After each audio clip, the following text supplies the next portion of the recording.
Hey there. Just some quick thoughts on the readings for today, as usual.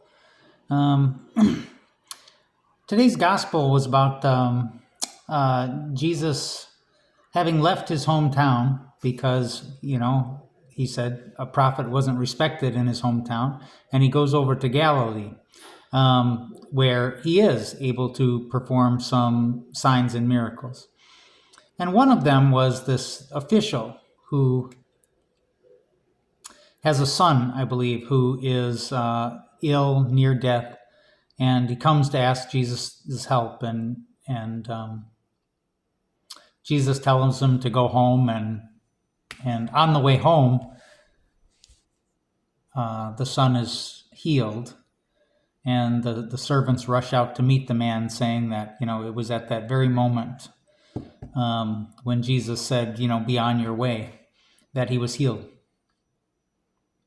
So it reminds me of the life and teachings of Solanus Casey.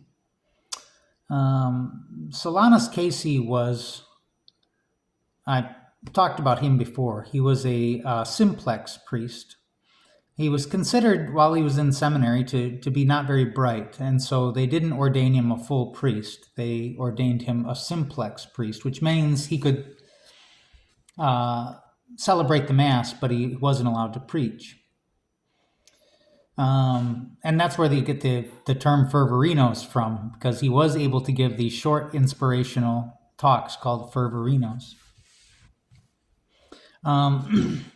But he was a monk at a monastery, I believe, and his job at the monastery was to answer the door. He was the doorkeeper. And so he would meet all kinds of people by answering the door. He would meet, the rich, the famous, the politicians. He would meet the poorest of the poor. And people began to recognize that there was something different about this man, that he had some kind of, connection to, the great consciousness that underlies everything, God, the Great Spirit. And and they were drawn to him. And so they may have come to the monastery to speak to somebody else, but they ended up talking to him. And because he was a deeply prayerful man, a deeply spiritual man, and even though he wasn't very bright, people could just feel his holiness, his sense of peace. And they wanted some of that. And one of Solanus Casey's teachings was to always thank God in advance for things not yet received. Thank God in advance.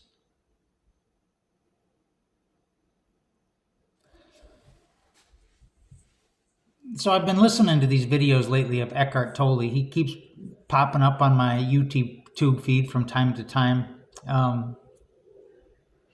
And he talks about the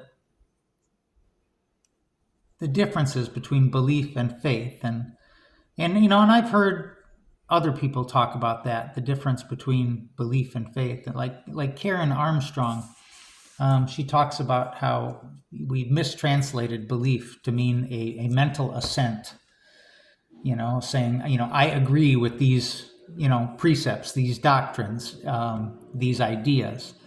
And belief in that sense wasn't the intended sense of the word belief. It's more like when you say, I believe in you.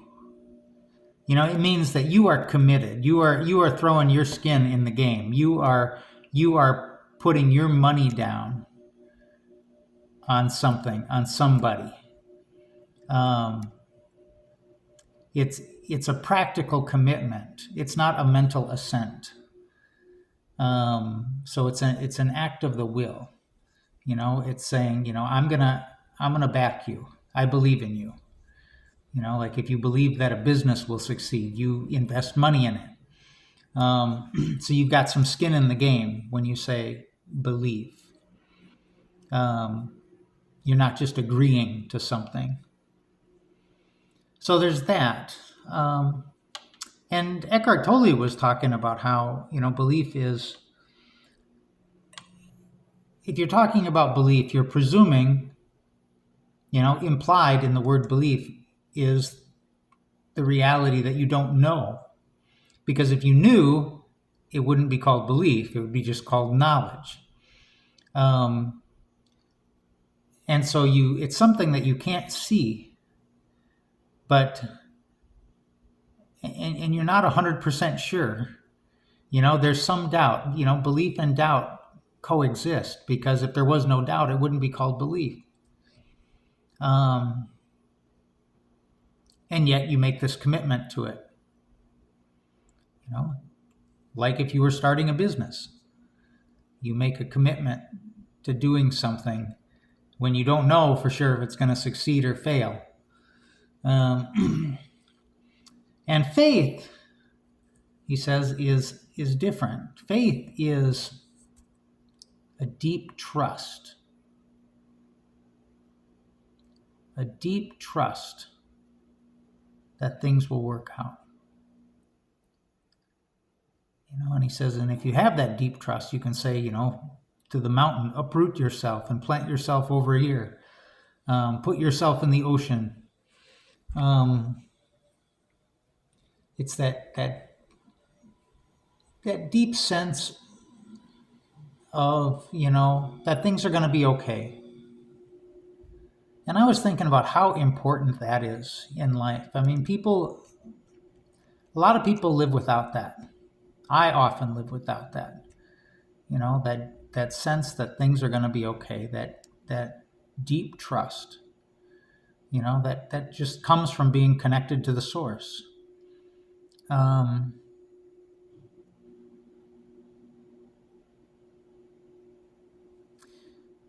so I got to thinking about faith a little bit, how I've been listening to this podcast about side hustles and entrepreneurs, and every now and then somebody will call in and say, I want to quit my job to start this business that, I just had the idea to start it, and I want to quit my job and explore this. And all the time, the side hustle host says, don't quit your job.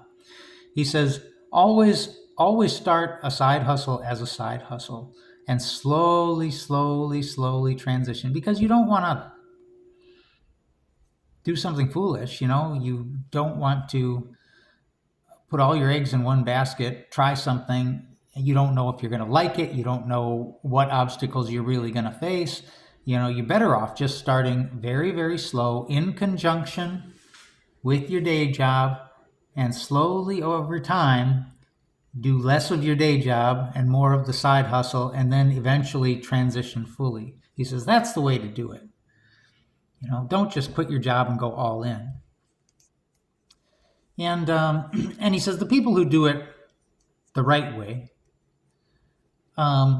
there's always going to be some doubt whether they will succeed, but they have enough of a track record and enough of a history of success doing it part-time that they're confident, and they have that deep abiding trust that this will work out. It's not blind trust, it's because they have a history of doing it. Because faith is rooted in history. I believe that the sun will rise tomorrow. And the reason that I believe that is because it's always risen in the past.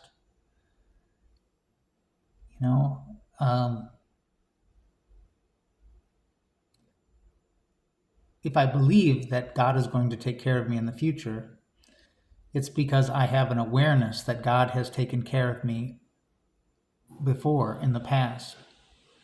And so I have reason, it's not a blind faith. And so in Solano's case, he says, thank God in advance for favors not yet received. It's not this, complete blind faith jumping off a bridge. It's It's rooted in a practice of faith that has developed over time and has given some history. And from that history comes confidence. See you tomorrow.